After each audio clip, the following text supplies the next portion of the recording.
selamat pagi, salam sejahtera untuk kita semua. Perkenalkan, nama saya Ari Andrianti, Eskom-Mkom. Saya merupakan dosen program studi Sistem Informasi Fakultas Ilmu Komputer pada Universitas Dinamika Bangsa Jambi. Video ini merupakan pernyataan diri dosen dalam unjuk kerja Tridharma Perguruan Tinggi atau PDD UKTPT dalam bidang pengajaran. Video ini berisi pemaparan tentang mata kuliah Arsitektur SITI Perusahaan dengan metode DIA, yaitu Delivery, Interaction, dan Assessment.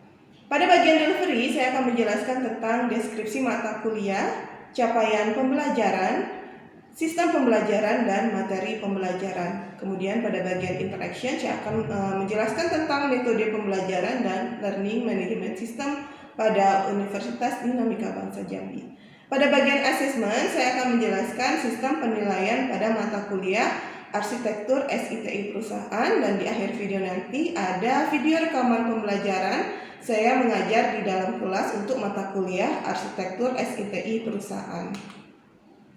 Mata kuliah Arsitektur SITI Perusahaan dengan kode PRSI 165319 dengan bobot 3 SKS ini dikontrak di semester 4 dengan dosen pengampunya, salah satunya saya sendiri yaitu Ari Andrianti, kemudian ada Ibu Lis Aryani, dan ada Ibu Dwi Ayu Gusrianti. Mata kuliah Arsitektur SITI Perusahaan ini membahas tentang arsitektur teknologi informasi dengan penekanan pada fleksibilitas dan pengintegrasian organisasi serta memahami regulasi-regulasi yang telah ditetapkan. Capaian pembelajaran pada mata kuliah ini yang pertama diharapkan mahasiswa mampu menunjukkan sikap bertanggung jawab atas pekerjaan di bidang keahliannya secara mandiri. Kemudian, mahasiswa mampu menjelaskan kelemahan dan kekuatan berbagai macam arsitektur komputer, arsitektur data, networking, dan perangkat lunak. Kemudian, mahasiswa mampu mendesain, mengimplementasikan, dan memanajemen security dan disaster recovery plan serta kesinambungan bisnis dilihat dari semua aspek perspektif organisasi. Mahasiswa dapat membuat master plan IT dengan berbagai macam tipe organisasi. Sistem pembelajaran pada mata kuliah Arsitektur SITI Perusahaan ini terdiri dari 16 kali pertemuan tatap muka dengan beban waktu pembelajaran yaitu 3 SKS yang terdiri dari tatap muka terjadwal, belajar mandiri, kegiatan akademik terstruktur, kuis, ujian tengah semester, dan ada presentasi serta diskusi kelompok. Materi kuliah untuk Arsitektur SITI Perusahaan pada pertemuan 1 akan dibahas tentang kontrak perkuliahan, aturan perkuliahan, komponen penilaian, dan silabus. Kemudian di pertemuan kedua akan dijelaskan tentang konsep dasar Arsitektur SITI Perusahaan. Di pertemuan ketiga akan dijelaskan tentang karakteristik Arsitektur SITI Perusahaan, macam-macam framework tentang arsitektur enterprise. Kemudian pada pertemuan keempat akan dijelaskan tentang konsep preliminary dan arsitektur vision. Di pertemuan kelima, mahasiswa akan mengikuti kuis untuk menguji pemahaman mahasiswa dari pertemuan ke-1 sampai dengan pertemuan ke-4. Pada pertemuan ke-6 dan ke-7 akan dijelaskan tentang konsep arsitektur bisnis, pertemuan 8 dan 9 konsep use case diagram. Pertemuan ke-10 mahasiswa akan mengikuti ujian tengah semester, kemudian di pertemuan ke-11 akan dijelaskan tentang konsep arsitektur data, konsep kelas diagram. Pertemuan ke-12 konsep arsitektur aplikasi. Pertemuan ke-13 konsep arsitektur teknologi, kemudian di pertemuan ke-14 dan 15 ada studi kasus, mahasiswa harus melakukan presentasi dan diskusi kelompok. Metode pembelajaran pada mata kuliah Arsitektur SITI Perusahaan ini ada 2 metode, yaitu sinkron dan asinkron. Sinkron, mahasiswa mengikuti perkuliahan tatap muka secara langsung, kemudian asinkron, mahasiswa mengikuti kuliah secara daring pada laman e-learning.unama.ac.id. Berikut ini tampilan e-learning.unama.ac.id pada mata kuliah Arsitektur SITI Perusahaan. Berikutnya saya akan menjelaskan sistem penilaian untuk mata kuliah Arsitektur SITI Perusahaan dengan 5 komponen, yaitu komponen absensi 10%, Komponen kuis 20%, tugas 30%, MIT 20%, dan UAS 20%. Komponen yang paling tinggi itu terdapat pada komponen tugas, yaitu 30%. Berikutnya akan ditampilkan video saya mengajar mata kuliah Arsitektur SITI Perusahaan.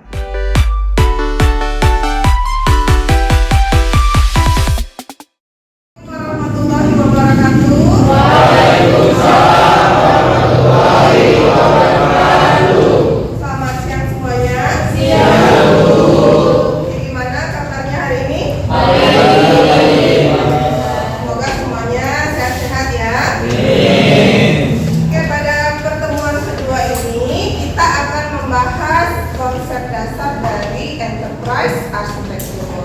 Nah, pada pertemuan sebelumnya, di pertemuan 1, kita sudah membahas kontrak perkuliahan dan silabus perkuliahan.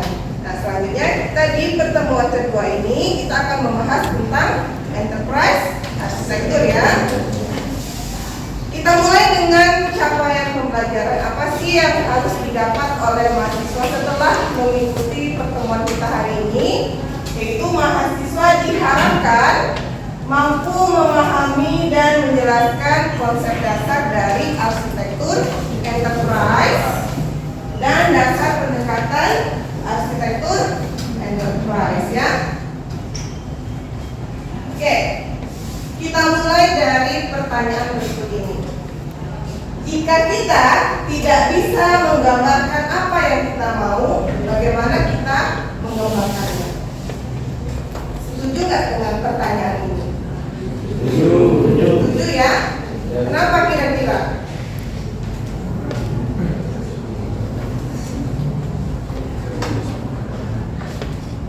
Nah, ketika kita mau mengembangkan sesuatu, biasanya kita sudah tergambarkan apa yang mau kita kembangkan, mulai dari proses perencanaannya hingga hasil yang mau kita kembangkan. Jadi kita setuju dengan pertanyaan ini ya. Nah, kita mulai dengan ilustrasi. Jadi berikut ini ada ilustrasi. Jadi ada bapak-bapak yang sedang ngobrol dengan istrinya. Dia mengatakan bahwa tahun depan kita akan membuat rumah baru di Jambi. Terus istrinya merespon, wah rumahnya kayak gimana nih Pak? Terus bapaknya menjelaskan lagi, oh rumahnya nanti 2 lantai, ada 1 kamar tidur, 3 kamar tidur anak, ruang tamu, ruang keluarga, dan taman. Nah, ketika si bapak menjelaskan kepada istrinya, ini fase di mana bapak tersebut menjelaskan visinya, tujuan yang ingin dicapai, dan ini adalah sebuah rencana atau plan. Berikutnya, ketika informasinya disampaikan kepada istrinya, ini fase yang mengetahui visi, keinginan atau target, namun tidak bisa membayangkan. Nah, ketika si bapak menjelaskan secara detail, inilah yang disebut dengan arsitektur. Jadi dari ilustrasi ini dapat nggak apa itu arsitektur? Dapat ya? Dapat ya. Setelah arsitektur, apa lagi yang harus kita lakukan? Nah, si bapak berkonsultasi, siapa ini? Arsitek. Dia bertanya, ukurannya berapa Pak? Bahannya apa? Komposisinya apa? Posisi tata letaknya di mana? Kemudian arsiteknya membuat blueprint. Jadi arsitektur ini proses penyampaiannya, blueprint penggambaran arsitektur ya. Oke, selanjutnya kita masuk ke filosofi definisi arsitektur. Ada 2 orang ahli. Ada Marcus Polio Vitruvius. Dia menjelaskan bahwa yang namanya arsitektur itu kekuatan, keindahan, dan fungsi. Kemudian Francis Chin menjelaskan bahwa arsitektur membentuk suatu yang mempersatukan ruang, bentuk, dan fungsi. Jadi kalau dari pengertian ini dapat disimpulkan bahwa arsitektur itu gambar, diagram tentang proses atau cara atau teknik tentang fungsi ya, karena keduanya sama-sama menjelaskan fungsi ya. Berikutnya manfaat dari arsitektur. Manfaatnya ada 6 ya, ada 6 manfaat. Yang pertama, fungsi bentuk. Jadi kalau arsitektur untuk penggambaran bentuk. memotivasi, mengontrol, dan beradaptasi dengan lingkungan. Fungsi investasi modal, fungsi wadah, fungsi perilaku, dan fungsi filter. Nah, apa fungsi utamanya? Ada istilahnya holistic view. Pernah dengar istilah holistic view? Holistic view itu seperti seseorang yang sedang berada di helikopter. Gimana view-nya? Bagaimana dia melihat ke bawah? Apa yang dia lihat ke bawah? Perspektifnya gimana? Dia bisa melihat secara keseluruhan. Itulah fungsi dari arsitektur, ya. Bisa melihat proses penggambarannya itu secara keseluruhan, holistic view, ya. Oke, ini ya, dari definisi tadi kan dikatakan bahwa fungsi arsitektur itu berkaitan dengan fungsi, di mana fungsi dibagi menjadi dua, ada psikologis dan estetika. Kalau psikologis contohnya, kalau ruang dapur baiknya letaknya di belakang, ya nggak? Kalau di depan kan malu kalau ada tamu, biasanya kalau dapur itu agak berantakan. Kemudian kalau estetik, biasanya kalau ruang tamu kita tambahkan ornamen, lukisan agar lebih ya, itu ya. Turunan dari fungsi arsitektur adalah psikologis dan estetika. Ini macam-macam arsitektur, ya. Arsitektur rumah, arsitektur kota, arsitektur mobil, arsitektur sistem informasi, arsitektur perusahaan, dan arsitektur e-government. Kita masuk ke pengertian atau definisi dari arsitektur enterprise. Kita harus tahu dulu apa sih yang dimaksud dengan enterprise. Enterprise adalah sebuah sistem dari manusia, peralatan, material, data, kebijakan, dan prosedur yang muncul untuk menyediakan sebuah produk atau pelayanan. Arsitektur enterprise ada dua, ada arsitektur enterprise pada perusahaan dan pada pemerintahan, ya. Ini pengertian arsitektur enterprise. Kumpulan prinsip, metode, dan model yang bersifat masuk akal yang digunakan untuk mendesain dan merealisasikan sebuah struktur organisasi enterprise, proses bisnis, sistem informasi, dan infrastrukturnya. Jadi intinya apa dari definisi ini? Ada 4. Jadi arsitektur enterprise itu identiknya struktur organisasi, proses bisnis, sistem informasi, dan infrastruktur. Ya, itu inti dari arsitektur. Nah, sebelum kita lanjut lagi, ada yang mau bertanya, ada yang mau ditanyakan? Silakan yang mau bertanya. Oke, silakan. Saya ingin bertanya, manfaat dari arsitektur enterprise buat organisasi apa ya? Oke, manfaat arsitektur enterprise bagi organisasi. Jadi kita harus tahu dulu apa sih output dari arsitektur enterprise. Outputnya itu berupa blueprint tadi ya, cetak biru yang digunakan sebagai pedoman atau panduan untuk merancang sebuah sistem yang terintegrasi. Nah, itu manfaat utamanya dari arsitektur enterprise. Mungkin ada lagi yang mau bertanya? Oke, silakan.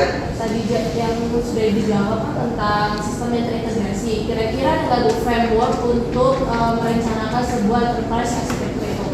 Oke, kalau framework itu ada beberapa framework ya, ada TEAM, ada FEAM, ada TOGAF. Nah, salah satu metode atau framework yang sering digunakan ada namanya TOGAF, yang terdiri dari beberapa domain ya, dari beberapa domain, dimulai dari ada fase preliminary, kemudian arsitektur vision, arsitektur bisnis, arsitektur sistem informasi yang terdiri dari data dan aplikasi, kemudian arsitektur infrastruktur atau arsitektur teknologi. Nah, biasanya kalau untuk perancangan itu hanya sampai arsitektur teknologi. Kalau implementasi baru ke tahap yang implementasinya, ya.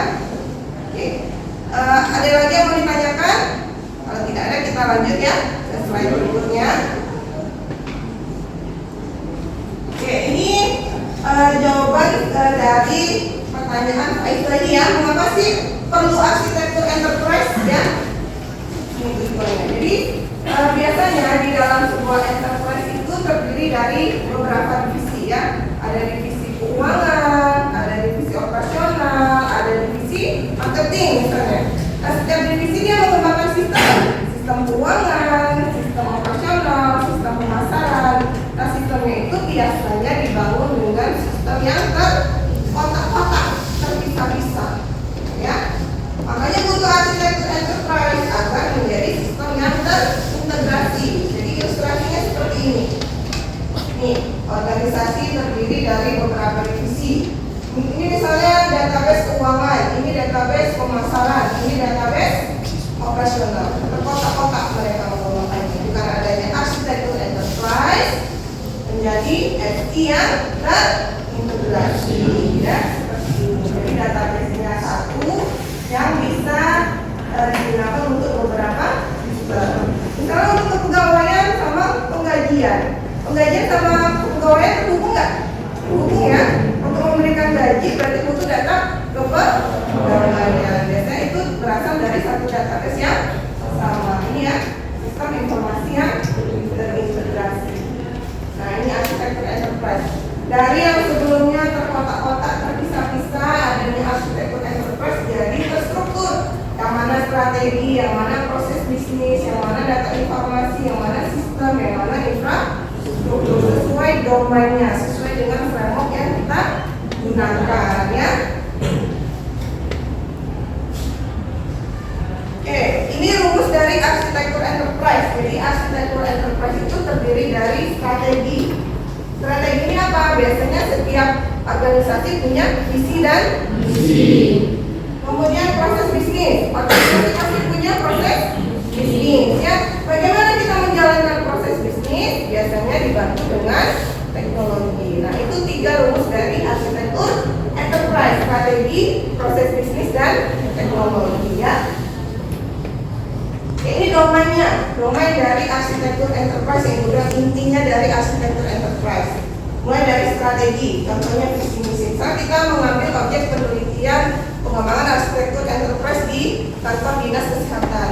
Nah, kepala dinasnya pasti punya visi misi kan ya, visi misi. Nah, itu contoh dari strategi. Kemudian ada proses bisnis.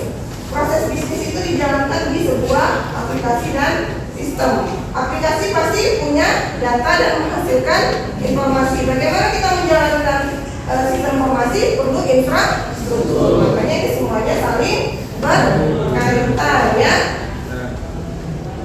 Oke, siapa sih penggerak dari arsitektur enterprise? Pasti ada penggeraknya dan ya. Yang pertama, tadi kan contoh strategi ada visi misi kepala daerah. Nah, penggeraknya yang pertama adalah bagian eksekutifnya, yang paling atasnya. Dia yang memberikan arah strategi dan prioritas. Kemudian ada business manager yang mendefinisikan proses bisnis. Tadi sesuai domain ya, strategi, proses bisnis. Nah, kalau strategi penggeraknya si eksekutif, proses bisnis penggeraknya business manager. Kemudian teknologi manager. Nah, ini penggeraknya biasanya staff IT ya. Oke, ini 4 titik utama dari arsitektur enterprise. Jadi tujuan dari penerapan arsitektur enterprise adalah pengurangan biaya. Apa yang dimiliki sekarang? Biasanya kita harus melakukan pengumpulan data atau observasi apa sih yang sudah dimiliki oleh organisasi. Kalau sudah ada, berarti kita tidak perlu menambahkan sesuatu yang sama. Duplikasi, kalau duplikasi itu termasuk pemborosan ya. Proses bisnis yang sama, layanan yang sama harus dikurangi, harus dihilangkan kalau ada proses bisnis yang sama ya. Kemudian apa lagi? Iya, standarisasi, menemukan hal-hal yang berulang sama, yang tidak efisien. Ruang lingkupnya, mempertemukan kebutuhan bisnis dengan IT. Tindakannya adalah menggunakan strategi. Tujuannya adalah untuk melakukan transformasi total ya. Oke, ini 4 manfaat dari arsitektur enterprise. Yang pertama, menggambarkan dengan jelas bagaimana hubungan antara proses bisnis dan teknologi saling mendukung. Kedua, memahami bagaimana strategi proses bisnis, sistem dan infrastruktur saling terhubung. Kemudian, memahamkan betapa pentingnya informasi, membantu menentukan prioritas dan menentukan apa yang semestinya dibuka dan dibentuk. Ya. guys, jadi ini tugas pertama yang akan saya berikan. Jadi kalian diminta untuk mencari 5 artikel tentang perencanaan arsitektur enterprise. Kemudian tuliskan framework apa yang digunakan dalam perencanaan arsitektur enterprise tersebut. Oke, silakan dikerjakan tugasnya, dikumpulkan nanti setelah jam perkuliahan berakhir. Oke? Thank you.